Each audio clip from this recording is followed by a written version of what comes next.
আমেরিকার ৪৭তম প্রেসিডেন্ট হিসেবে ট্রাম্পের শপথের পরই বেশ খানিকটা চাপে পড়ে গিয়েছে বাংলাদেশের অন্তর্বর্তী সরকার। বাংলাদেশকে সব রকম আর্থিক সাহায্য এবং বাংলাদেশের সঙ্গে যৌথভাবে চলা প্রকল্প বন্ধেরও নির্দেশ দিয়েছেন ট্রাম্প। আপাতত এই নিষেধাজ্ঞা বলবৎ থাকবে বলে হোয়াইট হাউস সূত্রে খবর। আর এই পরিস্থিতিতে বেশ খানিকটা চ্যালেঞ্জের মুখে পড়ে গিয়েছেন অন্তর্বর্তী সরকারের প্রধান উপদেষ্টা মোহাম্মদ ইউনূস।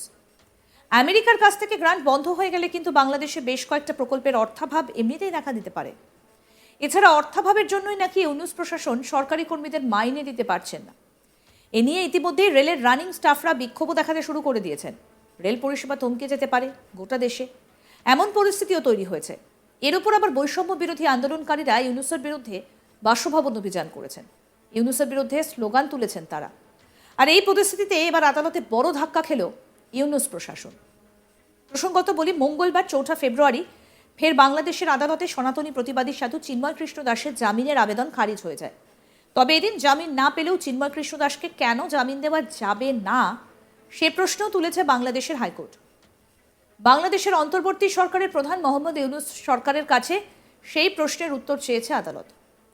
এ ব্যাপারে বাংলাদেশ অন্তর্বর্তী সরকারকে হলফনামা জমা দিতে বলা হয়েছে।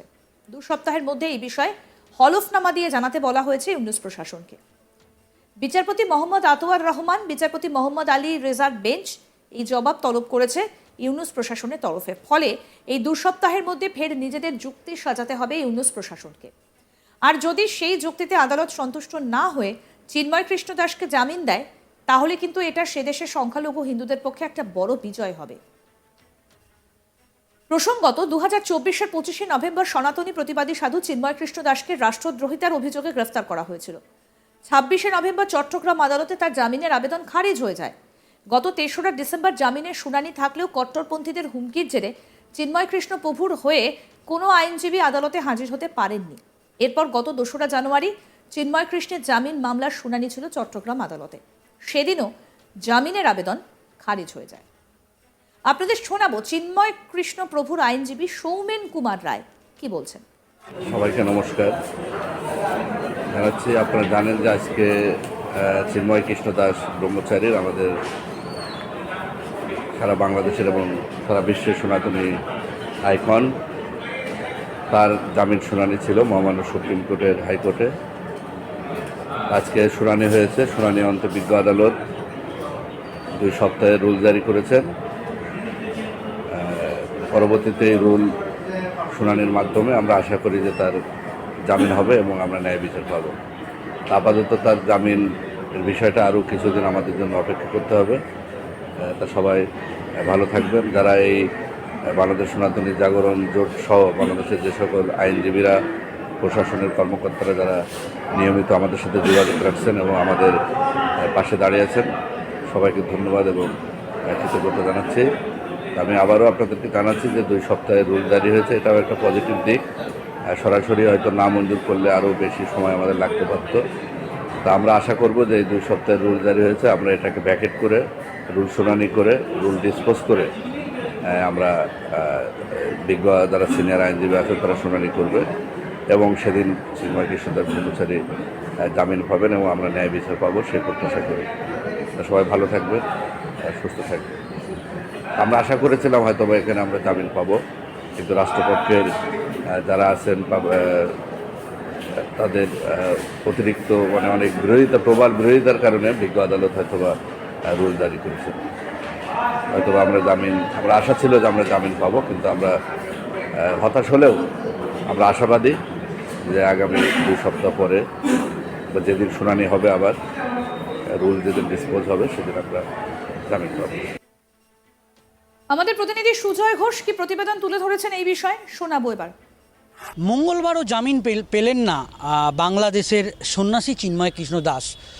যেটা ইতিমধ্যেই আমরা জানতে পাচ্ছি যে কেন রাষ্ট্রদ্রোহিতা মামলায় চিন্ময় কৃষ্ণ প্রভুকে জামিন দেয়া যাবে না, সেটা নিয়ে রীতিমতো আজকে বাংলাদেশ হাইকোর্ট কিন্তু একেবারে 2 বিচারপতি তারা কিন্তু প্রশ্ন তুলেছেন। এমনকি এটাও জানা যাচ্ছে যে মোহাম্মদ ইউনূসের সরকারের কাছ থেকে সরকারের কাছ থেকেও কিন্তু তার সেই উত্তর কিন্তু তলব করেছে, হলফনামা চেয়ে পাঠানো হয়েছে, হলফনামা জমা দিতে বলা হয়েছে। এবং আমরা যেটা জানতে পাচ্ছি, বিচারপতি মোহাম্মদ আতোয়ার রহমান এবং বিচারপতি মোহাম্মদ আলী রেজার বেঞ্চ সরকারকে জবাব দেওয়ার জন্যে আরও 2 সপ্তাহ সময় দিয়েছে। আমরা জানি যে চিন্ময় কৃষ্ণ দাস গত 25শে নভেম্বর রাষ্ট্রদ্রোহিতার মামলায় তাকে গ্রেপ্তার করেছিল অন্তর্বর্তী সরকারের ডক্টর ইউনিস নেতৃত্বাধীন বাংলাদেশের অন্তর্বর্তী সরকারের পুলিশ।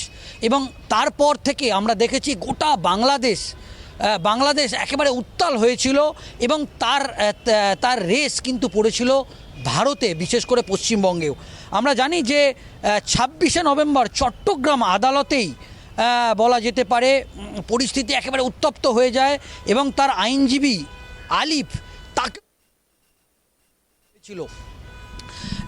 এবং আমরা দেখেছি যে শেখ হাসিনা বাংলাদেশের প্রধানমন্ত্রী, সেই প্রধানমন্ত্রীর পদত্যাগ করার পর যেদিন থেকে তিনি দেশ ছেড়ে তিনি পালিয়ে গিয়েছিলেন, যে তিনি পদত্যাগ করেছিলেন, তারপর থেকেই বাংলাদেশে হিন্দুদের ওপর ক্রমশ আক্রমণ নেমে এসেছে।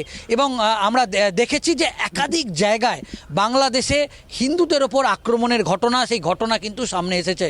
এবং আমরা জানি যে চিন্ময় কৃষ্ণ দাস তিনি ইসকনের একজন সন্ন্যাসী ছিলেন এবং আমরা এটাও দেখেছি যে তার বিরুদ্ধে যে পরপর যে অভিযোগগুলো উঠে আসে, যে তার ব্যাংক অ্যাকাউন্টে প্রায় 10 কোটি টাকার ট্রানজাকশানের যে একটা অভিযোগ, সেই অভিযোগও করা হয়েছে। যদিও আমরা দেখেছি পশ্চিমবঙ্গের ইসকনের মুখপাত্র ডক্টর রাধারমন দাস তিনি কিন্তু এটা পুরোপুরি অস্বীকার করেছেন। তিনি বলেছেন ইসকন এই যে একটা ধর্মীয় সংগঠন, এটা সারা দেশ জুড়েই সারা ইন্টারন্যাশনালি এই ইসকন প্রতিষ্ঠান আছে। ভারতবর্ষে যেরকম আছে, বাংলাদেশ, আমেরিকা, সারা দেশে ছড়িয়ে আছে তাদের এই ইসকন মন্দির প্রতিষ্ঠান। এবং তিনি বলেছেন যে যেহেতু এটা একটি স্বেচ্ছাসেবী সংগঠন, তাই আমরা দেখেছি বাংলাদেশে যখন বন্যা ঘটেছিল, এই চিন্ময় কৃষ্ণ প্রভু তাকে সামনে তার একটি ভিডিও, সেটাও সোশ্যাল মিডিয়ায় ভাইরাল হয়েছিল, যে তিনি কিভাবে 1 কোমর জলে নেমে সাধারণ যারা বাংলাদেশের মানুষ তাদেরকে খিচুড়ি দিচ্ছেন, তাদেরকে খাবার দিচ্ছেন, ওষুধ দিচ্ছেন, তাদের চিকিৎসায় তিনি অংশগ্রহণ করেছেন। এবং তিনি বলছেন যে অভিযোগ, সেই অভিযোগ সম্পূর্ণ মিথ্যা, এত টাকা তার অ্যাকাউন্টে কোনোভাবেই আসতে পারে না। তবে তিনি এটাও বলেছেন যে বাংলাদেশের মতো এই ইসকনের যে প্রতিষ্ঠান, সেখানে কিন্তু যে বিভিন্ন স্বেচ্ছাসেবী সংগঠন থেকে শুরু করে বিভিন্ন সমাজের মানুষ, তারা কিন্তু বিভিন্নভাবে আর্থিক সাহায্য করে, কিন্তু এটা সম্পূর্ণ পুরোপুরি মিথ্যে। এবং আমরা দেখেছি যে চিন্ময় কৃষ্ণ প্রভু বা চিন্ময় কৃষ্ণ দাসকে গ্রেপ্তার করার পর পশ্চিমবঙ্গ একেবারে উত্তাল হয়েছিল। আমরা দেখেছি যে বিজেপির পক্ষ থেকে একেবারে কড়া প্রতিবাদ করা হয়েছিল, যেরকমভাবে আমরা দেখেছি যে বিরোধী দলনেতা শুভেন্দু অধিকারী তিনি রাস্তায় নেমেছিলেন। শুধু বিজেপি নয়, তৃণমূল কংগ্রেসের পক্ষ থেকেও আমরা দেখেছি কুণাল ঘোষ এই ঘটনার তারা কিন্তু একেবারে প্রতিবাদে নেমেছিল। কিন্তু আজকে বাংলাদেশ হাইকোর্ট তা কিন্তু রীতিমতো ডক্টর ইউনিস সরকারের কাছে 2 সপ্তাহ সময় দিল এবং ডক্টর ইউনিসের কাছে কিন্তু বলা যেতে পারে যে কেন এই রাষ্ট্রদ্রোহিতার মামলায় তাকে জামিন দেয়া যাবে না, সেই নিয়ে কিন্তু একটি হলফনামাও সেটাও কিন্তু চেয়ে পাঠালো। আরও আপডেট পেতে দেখতে থাকুন আজ তাক বাংলা, সাবস্ক্রাইব করুন, নোটিফিকেশন পেতে বেল বাটন অপশন প্রেস করুন, হোয়াটসঅ্যাপে ফলো করুন আজ তাক বাংলা।